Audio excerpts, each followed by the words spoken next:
गरीब ऐसा निर्मल नाम है ये निर्मल करे शरीर, और ज्ञान मंडली के हैं चकवे ज्ञान कबीर।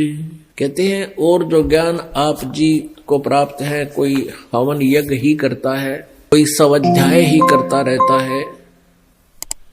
जैसे एक गायत्री मंत्र बना रखा है यजुर्वेद अध्याय नंबर 36 के मंत्र नंबर 3 को, इसके आगे ओम नाम और लगा लिया, जो कि नहीं लगाना चाहिए था।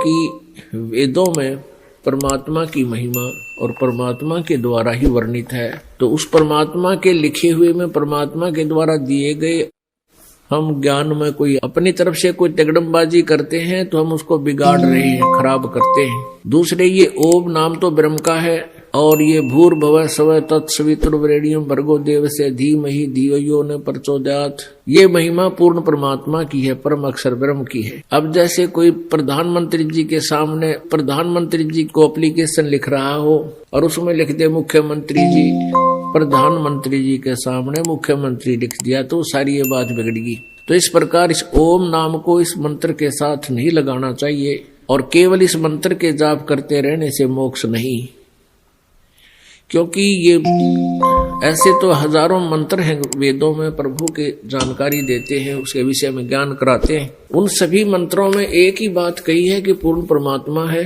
वो सबसे पहले वही था और वही हमारा सबका उत्पत्ति करता है।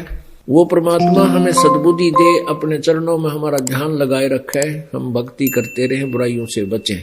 और वेदों में प्रमाण दिया है, उसकी महिमा बताई है कि वो परमात्मा कैसी लीलाएं करता है, परमेश्वर की भक्ति से हमें लाभ क्या होता है, ये सारी जानकारी वेदों में मंत्रों के माध्यम से दी हुई है। अब उस सारी जानकारी को प्राप्त हो जाने के उपरांत भी हमें मोक्ष नहीं हो सकता जब तक हम वो साधना नहीं करेंगे, वो क्रियाएं नहीं करेंगे जो मोक्ष की है।